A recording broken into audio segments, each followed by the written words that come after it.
وہاں پر بہت زیادہ ہوگی, ہر بندے کے پاس وہاں پر جاب ہوگی. تو ان ممالک کا بھی ذکر کر لیتے ہیں. The world's top 5 lowest unemployment rates at the end of 2021. سب سے پہلے قطر. ٹھیک ہے, قطر میں صرف اور صرف 0.3% لوگ جو ہیں وہ ان امپلائڈ ہیں. اس کا مطلب ہے کہ سب سے ترقی پذیر ممالک اگر دیکھا جائے روزگار کے حوالے سے تو وہ قطر ہے, جہاں پر صرف اور صرف کتنے لوگ ان امپلائڈ ہیں اس وقت, 0.3% لوگ جو ہیں وہاں پر ان امپلائڈ ہیں. پھر دوسرے نمبر پر کمبوڈیا ہے, 0.6% یہاں پر لوگ ان امپلائڈ ہیں. ٹھیک ہے, اس کا مطلب ہے کہ یہ اچھے ممالک ہیں, ترقی پذیر ممالک ہیں جہاں پر روزگار کے مواقع بہت زیادہ ہیں. نائجر 0.8% لوگ جو ہیں یہاں پر کیا ہیں, ان کے پاس روزگار نہیں ہے. ٹھیک ہے, سولومن آئلینڈز میں صرف اور صرف 1% لوگوں کے پاس روزگار نہیں ہے, باقی 99% لوگوں کے پاس روزگار موجود ہے. تھائی لینڈ میں صرف اور صرف 1.4% لوگوں کے پاس روزگار نہیں ہے اور 99% آلموسٹ سب کے پاس روزگار موجود ہے. ٹھیک ہے, آئی ہوپ کہ کوئی ایسا وقت آئے جب یہ پرسنٹیجز میں ہمارے پاکستان کے بارے میں بتا رہا ہوں. اچھا, اب جب ان امپلائمنٹ ریٹ کی بات کر رہے ہیں, پوری دنیا کی جب ہم بات کرتے ہیں تو ایگزامنر کیا کرتا ہے, آپ سے گھوم پھر کر پاکستان کے حوالے سے کوشچن کرتا ہے یا آپ کے ہمسایہ ملک انڈیا کے حوالے سے کوشچن کر لیتا ہے. تو جب ہم گلوبلی بات کریں گے تو ساتھ ساتھ پاکستان کو بھی لے کر چلیں گے, اور پاکستان کا مقابلہ ہمیشہ ایگزامنر جو ہے وہ کس سے کرتا ہے, انڈیا سے کرتا ہے. ٹھیک ہے, دونوں ممالک کی جو ریٹس ہیں اس وقت, ان امپلائمنٹ ریٹس ہیں, اس پر نظر دوڑا لیتے ہیں.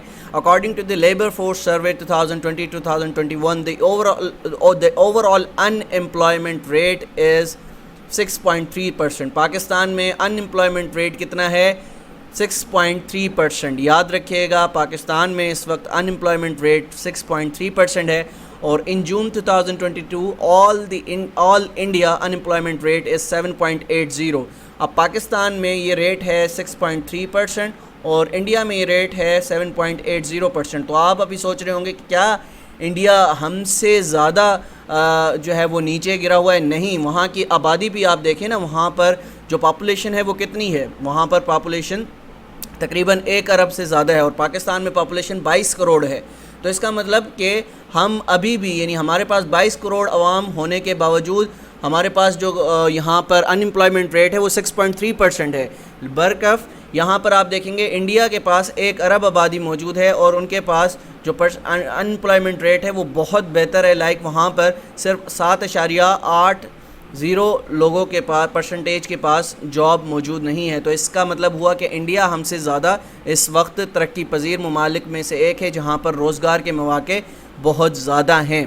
اب ہم آگے بڑھتے ہیں, لینگویجز کی بات کرتے ہیں. پوری دنیا میں اس وقت 193 ممالک موجود ہیں, اور اوورال ہر ملک کے اندر وہاں کی ریجنل لینگویجز بھی موجود ہوتی ہیں. ریجنل لینگویجز سے مراد, جس طرح سے پاکستان میں آپ دیکھ لیں کہ پنجاب میں پنجابی بولی جاتی ہے, سندھ میں سندھی بولی جاتی ہے, بلوچستان میں بلوچی بولی جاتی ہے, KPK میں پختون جو ہے لینگویج بولی جاتی ہے. اور اسی طرح سے جب ہم لینگویجز کی بات کرتے ہیں, گلوبلی ہم بات کر رہے ہیں, ورڈ ڈیموگرافی کے اندر لینگویجز دیکھ لیتے ہیں. تو یاد رکھیے گا, list of the total number of total speakers. اب میں یہاں پر بات کروں گا ٹوٹل اسپیکرز کی, چاہے وہ نیٹو اسپیکرز ہیں چاہے وہ نان نیٹو اسپیکرز ہیں. تو یہ اوورال ہم بات کر رہے ہیں کہ دنیا میں سب سے زیادہ اس وقت جو لینگویج ہے وہ کون سی بولی جاتی ہے. تو ٹھیک ہے, it is not on the basis of total number of native speakers. Native speakers, اب آپ کو اگر لفظ سمجھ نہیں آ رہا تو یاد رکھیے گا مادری زبان. ٹھیک ہے, اب ہم یہاں پر صرف اور صرف مادری زبان کو ڈسکس نہیں کر رہے, مادری زبان پلس اور جو دوسروں کی جو اوور آل لینگویج پوری دنیا میں بولی جاتی ہے, جس میں انگریزی بھی شامل ہے, چائنیز, یعنی ڈفرینٹ لینگویجز شامل ہیں. تو سب سے زیادہ ہم بات کریں گے کون سی لینگویج ہے جو پوری دنیا میں سب سے زیادہ بولی جاتی ہے. تو یہ آپ کے سامنے لسٹ ہے, رینک موجود ہے, نیم آف دا لینگویج موجود ہے, ٹوٹل اسپیکرز موجود ہیں. تو سب سے پہلے انگریزی دنیا میں سب سے زیادہ بولے جانے والی زبان ہے, جس کو تقریباً 1.348 بلین لوگ جو ہے وہ بولتے ہیں.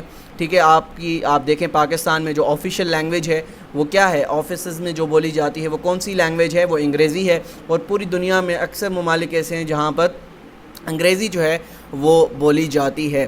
پھر دوسرے نمبر پر مندرین چائنیز ہے جو کہ 1.120 لوگ جو ہیں اس کو بولتے ہیں. اور اگر نیٹو اسپیکنگ کے حوالے سے بات کی جائے کہ نیٹو لینگویج جو ہے دنیا کی سب سے بڑی نیٹو لینگویج کون سی ہے تو وہ آپ کی کہلائے گی چائنیز. ٹھیک ہے, تو یاد رکھیے گا اگر نیٹو لینگویج کے بارے میں بات کی جائے, مدر لینگویج کے بارے میں بات کی جائے کہ سب سے زیادہ کون سی لینگویج وہ بولی جاتی ہے تو وہ چائنیز ہوگی.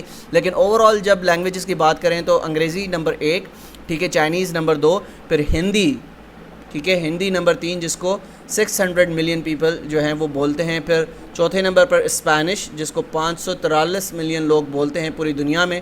اور پانچویں نمبر پر عربک جس کو 274 ملین لوگ جو ہے وہ پوری دنیا میں بولتے ہیں.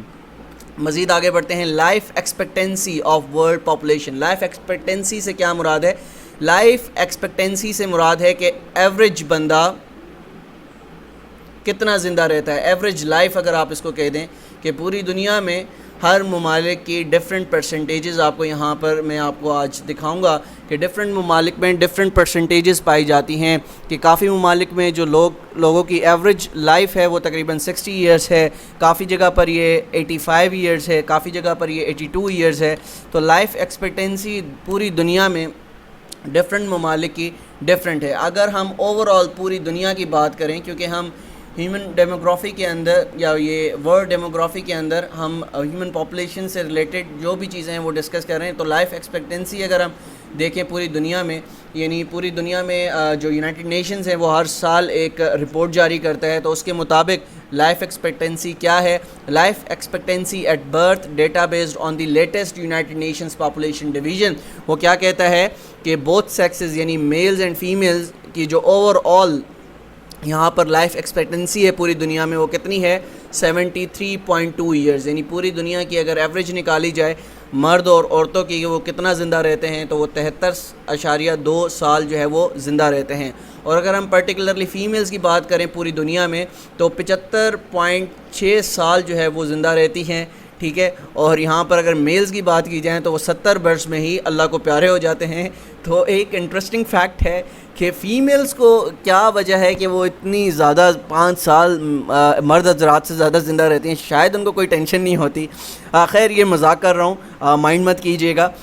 تو یہاں پر اگر اوور آل ہم ریٹ دیکھیں میلز کا تو وہ 70.8 سال, یعنی اگر ان کی ایوریج نکالی جائے پوری دنیا میں تو وہ اتنا زندہ رہتے ہیں. اور اگر ہم ساتھ ساتھ, کیونکہ میں نے آپ کو بتایا تھا کہ ہم پاکستان کو بھی فوکس کریں گے ورلڈ ڈیموگرافی کے اندر, کیونکہ سم ٹائمز آپ کے ایگزامنرز کا جو فوکس ہوتا ہے وہ زیادہ تر گھوم پھر کر پاکستان پر ہی ہوتا ہے. تو پاکستان میں اگر ہم بوتھ سیکسز یعنی فیمیلز اینڈ میلز کی بات کی جائے تو ان کی جو لائف ایکسپیکٹنسی ہے وہ 67.79 ایئرز ہے.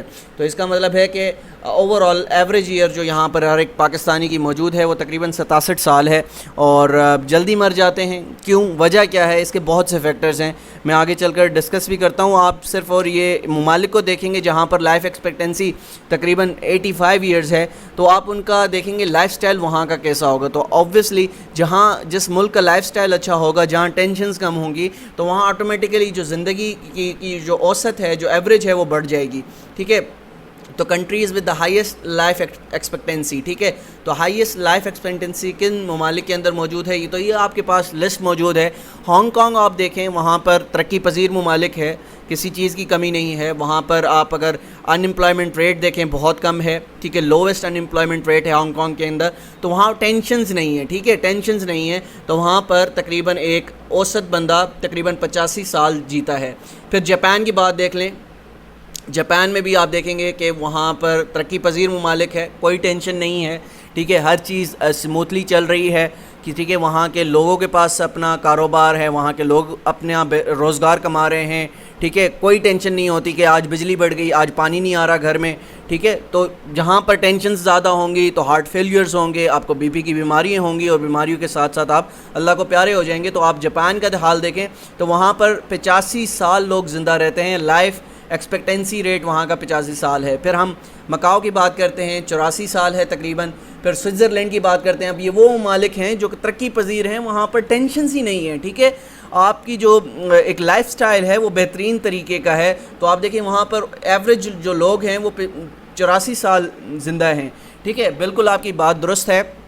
اور یہ ہمارا اسلام بھی یہ سکھاتا ہے کہ اللہ تعالیٰ نے ہماری زندگیاں جتنی لکھی ہیں وہ ہمیں اتنی ہی ملیں گی، ٹھیک ہے. لیکن اس پر بہت بڑا ایک فیکٹر بھی شامل ہے کہ ہماری جو زندگی کا جو اوسط ہے وہ ڈے بائی ڈے کم کیوں ہوتا جا رہا ہے. آخر کیا وجہ ہے؟ اس کی وجہ سب سے بڑی یہی ہے کہ ہمارے پاکستان میں ٹینشنز بہت زیادہ ہیں، اور ٹینشن وہ ایک ایسا فیکٹر ہے جو کہ آپ کو بیماریوں میں مبتلا کرتا ہے، اور بیماری جب آتی ہے انسان کے اندر تو الٹیمیٹلی اس کو اس دنیا سے جانا پڑتا ہے. سنگاپور دیکھ لیں، ترقی پذیر ممالک اگین، یہاں پر بھی لائف ایکسپیکٹنسی 84 سال ہے. اٹلی آپ دیکھ لیں، یورپین کنٹری ہے تو 84.01 یہاں پر اوسط ہے. اسپین دیکھ لیں اگین 83 سال یہاں پر لوگ زندہ رہتے ہیں. آسٹریلیا دیکھ لیں 83 سال تقریباً لوگ یہاں پر زندہ رہتے ہیں. آئس لینڈ دیکھ لیں تو یہاں پر 83 سال لوگ زندہ رہتے ہیں. اور ساؤتھ کوریا دیکھ لیں 83 سال لوگ یہاں پر یعنی ان کی جو ایوریج ہے وہ 83 سال زندہ رہتے ہیں.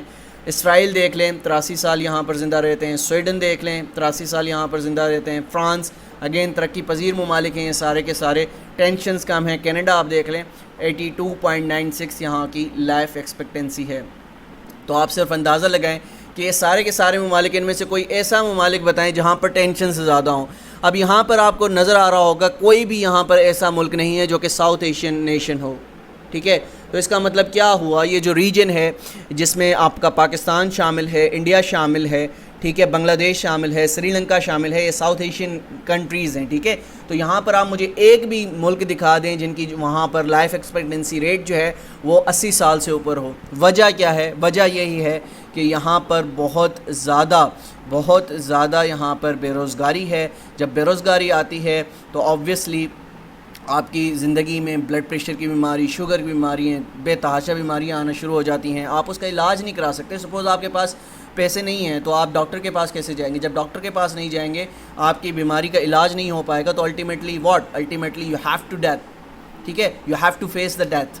تو یہ چیزیں ہیں، ٹھیک ہے. یہاں پر ہمارے لیے لمحہ فکریہ ہے کہ ہم نے کس طرح سے اپنی زندگی کو بہتر بنانا ہے، ٹھیک ہے. تو ہم آگے مزید بڑھتے ہیں. گلوبل لٹریسی ریٹ سے کیا مراد ہے؟ پڑھے لکھے لوگ، ٹھیک ہے.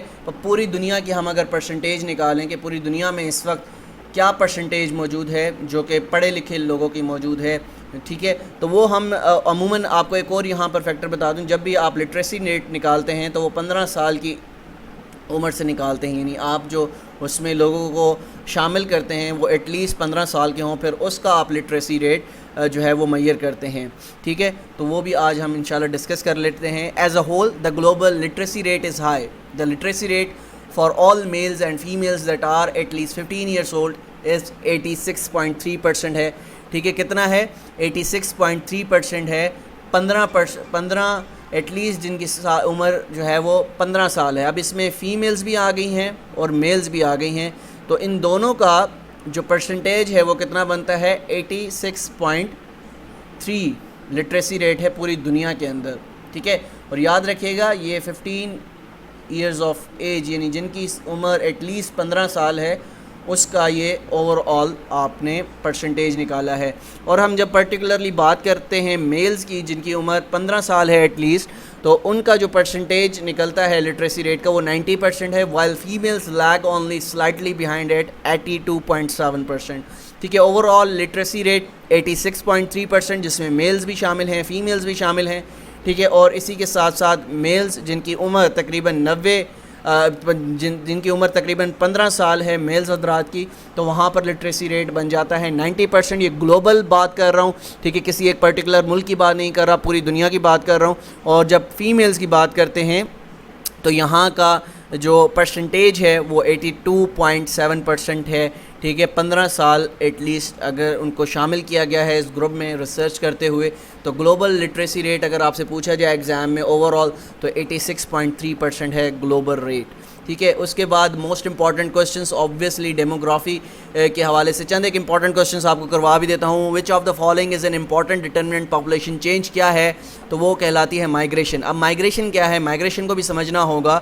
تو migration is an important determinant of population change. ٹھیک ہے, جب بھی آپ کہیں پر obviously if you are living in Islamabad, if you are living in Karachi, if you are living in Hyderabad, اب اگر آپ مائگریٹ کریں گے کسی اور جگہ پر, سپوز آپ نے حیدرآباد سے موو کیا پنجاب کی طرف, پنجاب میں جب آئی, جب یہاں پر سینسس ہوا یا مردم شماری ہوئی, جب کاؤنٹ کیے جائیں گے لوگ, ٹھیک ہے, کہ اس پرٹیکولر ایریا کے اندر یا اس پرٹیکولر صوبے کے اندر کتنے لوگ موجود ہیں, تو اس میں آبویسلی آپ بھی شامل ہوں گے. تو پھر اوور آل جو ہم پاپولیشن جب بتائیں گے سینسس کے اندر, جب رپورٹ بنے گی, تو اس میں آپ بھی شامل ہوں گے کہ آپ اس وقت کہاں پہ رہ رہے ہیں, آپ پنجاب کے اندر رہ رہے ہیں. ٹھیک ہے, تو آپ جو ہے پنجاب میں کاؤنٹ ہو جائیں گے. ٹھیک ہے, تو مائگریشن کیا ہوتی ہے, مائگریشن کا ایک امپیکٹ پڑتا ہے.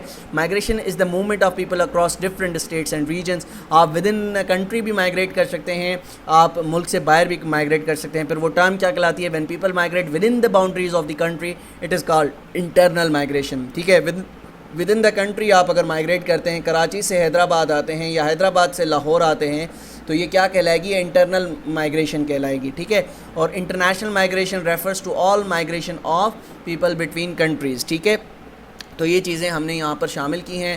دا activity of measuring and explaining the size of population is known as what, is known as demography. ٹھیک ہے, آبویس کوشچن ہے. اور between 1968 and 1998 global life expectancy at birth at risen from 50 to 61 years. ٹھیک ہے, اور اس وقت بھی میں نے آپ کو بتا دی کہ اوور آل پوری دنیا میں جو لائف ایکسپیکٹنسی ریٹ ہے وہ کتنا ہے, وہ آلریڈی میں آپ کو بتا چکا ہوں. ٹھیک ہے, تو یہ یاد رکھنا ہے آپ نے. اب یہ مزید ایم سی کیوز بھی اس میں شامل ہے, یا آپ نے خود پڑھنے ہیں, اور اس میں زیادہ تر ایم سی کیوز میں نے پاکستان کی ڈیموگرافی کے ڈالے ہیں. اگین ریزن کیا ہے پاکستان کی ڈیموگرافی کو ڈسکس کرنے کا, تو میں بتا چکا ہوں کہ زیادہ تر پاکستانی جو ایگزامینرز ہیں, جو کہ کوشچنس پیپر بناتے ہیں, وہ زیادہ تر فوکس کرتے ہیں کس چیز پر, وہ زیادہ تر فوکس کرتے ہیں پاکستان پر. تو اس وجہ سے پاکستان کے کوشچنس یہاں پر زیادہ ملیں گے انشاءاللہ. ایٹ لیسٹ 50% ایسے کوشچنس ہیں جو کہ اوور آل دنیا سے ہوں گے, اور باقی 50% کا فوکس ہم نے پاکستان کی ڈیموگرافی پر رکھا ہے. اور کوشش کروں گا کہ 50 سے زائد آپ کو یہاں پر کوشچنس بھیجے جائیں, بنائے جائیں, کمپائل کیے جائیں, جو کہ موسٹ امپورٹنٹلی آپ کے ایگزامس کے حوالے سے امپورٹنٹ ہو. ابھی تک میں 35 کوشچنس اس کو کمپائل کر چکا ہوں, مزید کمپائل کر رہا ہوں. انشاءاللہ لیٹ نائٹ تک آپ کو یہ فائل بھی پرووائڈ کر دی جائے گی. تو ملتے ہیں انشاءاللہ اب منڈے کو. سنڈے ہمارا جو ہے وہ آف ہوگا, اب ہماری کلاس منڈے سے سٹارٹ ہوگی, اور منڈے کو انشاءاللہ ہم جنرل نالج کا 3rd ٹاپک انشاءاللہ پک کریں گے, اور اس کو کمپلیٹ بھی کریں گے. اور دیکھیے گا اب ود ان اے ویک ہم نے 2 ٹاپکس, 2 امپورٹنٹ ٹاپکس اور 2 بڑے ٹاپکس ہم نے کور کر لیے ہیں. تو اب انشاءاللہ ہماری جو اسپیڈ ہے وہ آبویسلی آپ دیکھیں گے. کافی لوگ مجھے شکایت کر رہے تھے کہ سر 1.5 گھنٹے کا آپ لیکچر دیں. میں نے 1.5 گھنٹے کا لیکچر تو آپ کو دے دوں, آپ کو سمجھ کے آئے گا. ٹھیک ہے, کم پڑھیں, کوالٹی والا پڑھیں. تو کافی اسٹوڈنٹس کہہ رہے تھے کہ سر اگر کمپلیٹ نہ ہوا, کورس کمپلیٹ ہو جائے گا. ٹھیک ہے, ابھی اپلائی کرنے کی لاسٹ ڈیٹ 24 ہے. 24 کے بعد ابھی آپ کے فزیکلس ہونے ہیں, پھر ریٹن کی ڈیٹ آئے گی, تو اس میں کافی ٹائم لگے گا. ٹھیک ہے, ود ان 2 months ہم انشاءاللہ کافی حد تک اپنے کورس کو کمپلیٹ کر لیں گے. جو کورس رہ جائے گا پھر مزید بھی کمپلیٹ کر لیں گے. ٹھیک ہے, اگر کوئی نیا کورس اناؤنس کیا جاتا ہے FIA کی طرف سے, تو وہ بھی کمپلیٹ کر لیں گے. تو آرام سے آپ کا کام ہے پڑھنا, ہینڈ ریٹن نوٹس بنائیں, پڑھیں. جو کوسچن آپ کو سمجھ نہیں آ رہا مجھ سے پوچھیں, میں آپ کو جواب دوں گا انشاءاللہ. تو ملتے ہیں منڈے کو انشاءاللہ. جب تک اپنا بہت خیال رکھیے گا. اللہ حافظ.